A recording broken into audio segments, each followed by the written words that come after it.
ప్రభునామకు స్తోత్రములండి. మీ అందరికీ నా వందనాలు. అందరూ బాగున్నారండి. ఈనాటి వాక్య భాగంలోనికి వెళ్ళే ముందు ప్రార్థన చేసుకుని వాక్యాన్ని ప్రారంభించుకుందామండి. పరిశుద్ధమైన మా తండ్రి, మీ పాదములకు వందనం, స్తోత్రం నాయన.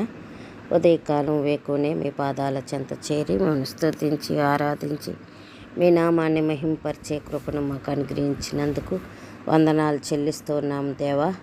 జీవాధిపతి మీకు స్తుతి స్తోత్రములు నాయన.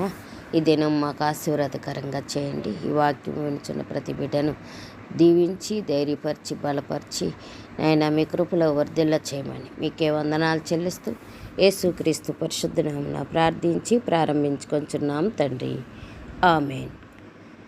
2వ దినవృత్తాంతములు 15వ అధ్యాయము 7వ వచనాన్ని ధ్యానించుకుందామండి.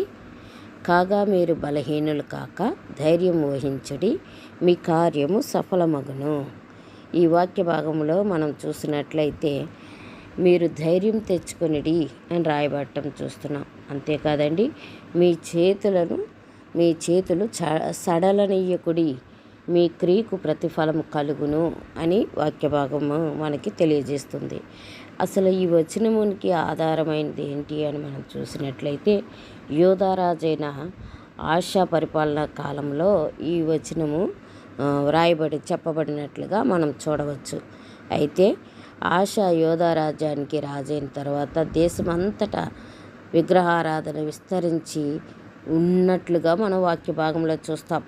అంతకుముందే మరి మనిషే కాలంలో బాగా విగ్రహారాధన ఎక్కువైనట్లుగా చూస్తాము.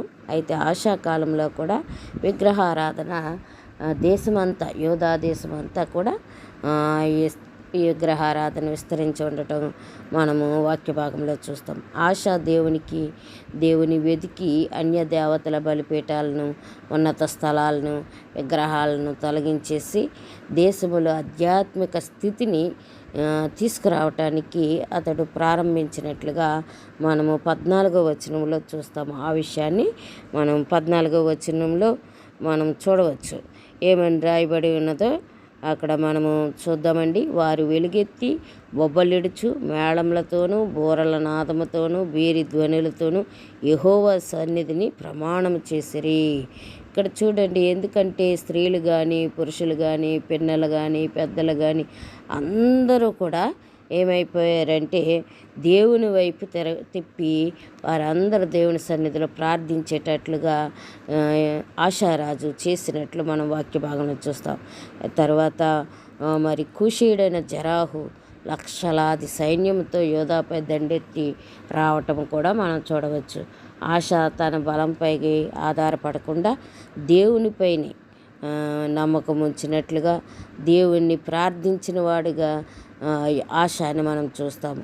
అంతేకాదండి, దేవుడు అతనికి గొప్ప విజయాన్ని ఇచ్చినట్లుగా కూడా 14వ అధ్యాయము 9 నుంచి 15వ వచనాల్లో మనం చూడవచ్చు.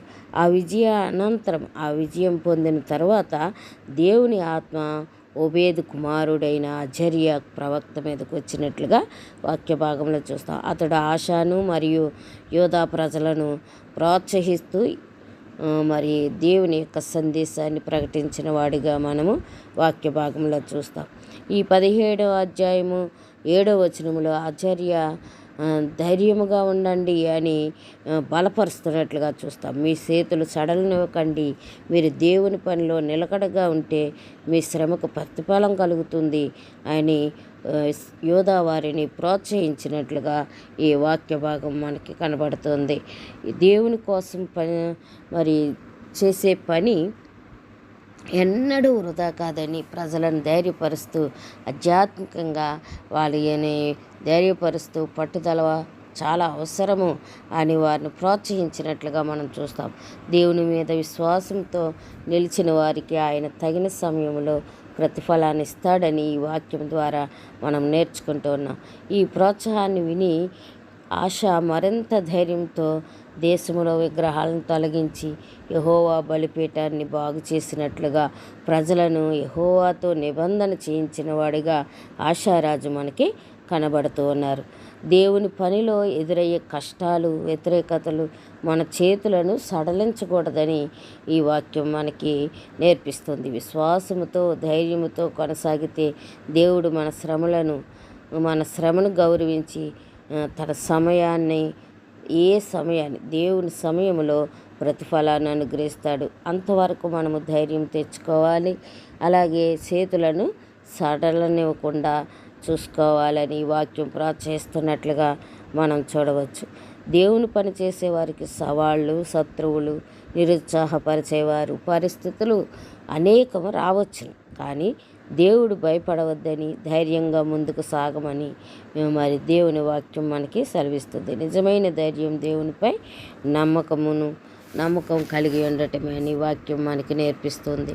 చేతులు సడలటం అంటే మరి నిరుత్సాహపడిపోవటం అనమాట. పని మధ్యలో ఆపేయటం లేదా అలసిపోవటం. ఈ దేవుడు ఆగిపోక వెనక్కి తగ్గకు అని, సాగిపోమ్మని దేవుడు బలపరుస్తున్నట్లుగా మనం చూడవచ్చు. విశ్వాసంలో స్థిరంగా ఉండాలి అని ప్రోత్సహిస్తున్నట్లుగా మనము వాక్య భాగంలో చూస్తున్నాం. దేవుని కోసం చేసే ప్రతి మంచి పని ఆయన దృష్టిలో విలువైనదే. వెంటనే ఫలితం కనిపించకపోవచ్చు, కానీ దేవుడు తన సమయంలో తగిన ప్రతిఫలాన్ని అనుగ్రహిస్తాడని, ఇది ఆత్మీయ ఆశీర్వాదం కావచ్చని, దేవుని ఫలితము సేవా ఫలితము కావచ్చని మనము నిత్యము ప్రతిఫలాన్ని మనము ఆశించవచ్చు అని వాక్య భాగం మనకి నేర్పిస్తుంది. ప్రార్థనలో అలసిపోవద్దు, పరిచర్యలో నిరుత్సాహపడవద్దు, పరిశుద్ధ జీవితాన్ని విడిచిపెట్టకుండా వాటినన్నిటినీ కొనసాగించాలి. దేవుని వాగ్దానాలను నమ్మి పరిశుద్ధతను విడిచిపెట్టకుండా పరిచర్యలో, ప్రార్థనలో నిరుత్సాహపడకూడదని వాక్యం మనకి నేర్పిస్తూ ఉంది. ఈ యొక్క వాక్యములో మనం చూస్తే శత్రువులు ఎంత బలంగా ఉన్నా, పరిస్థితులు ఎంత కఠినంగా ఉన్నా దేవుడు మనతో ఉన్నప్పుడు భయపడవలసిన అవసరం లేదని ఈ వాక్యం మనల్ని ధైర్యపరుస్తుంది. విశ్వాసి యొక్క బలం పరిస్థితుల్లో కాదు, కానీ దేవుని సన్నిధిలోనే ఉందని గ్రహించవలసిన వారంగా మనమున్నాము. సాతాను విశ్వాస చేతులను సడలించాలని కోరుకుంటాడు, కానీ ప్రార్థన ఆగిపోవాలనుకుంటాడు, సేవ ఆగిపోవాలనుకుంటాడు, విశ్వాసం తగ్గిపోవాలనుకుంటాడు. అన్ని రకాలుగా సాతాను తన ప్రయత్నాలు తాను కొనసాగిస్తాడు. కానీ దేవుని పిల్లలు ఆగిపోకూడదు, ముందుకే దేవుని వైపు చూస్తూ ముందుకు కొనసాగిపోవాలని దేవుని వాక్యం మనకి హెచ్చరిక చేస్తుంది. దేవుని కొరకు చేసిన ఏ ప్రార్థనైనా, ఏ కన్నీరైనా, ఏ సేవ అయినా కూడా వృధా కాదని వాక్యం మనకి నేర్పిస్తుంది. వెంటనే ప్రతిఫలం కనిపించకపోవచ్చు, కానీ దేవుడు తగిన సమయంలో మరి ఆయన ఆశీర్వాదములు, విజయాలు, సమాధానము, ప్రతిఫలము తప్పకుండా ప్రతి ఒక్కరూ చూస్తారని మనము గమనించగలం.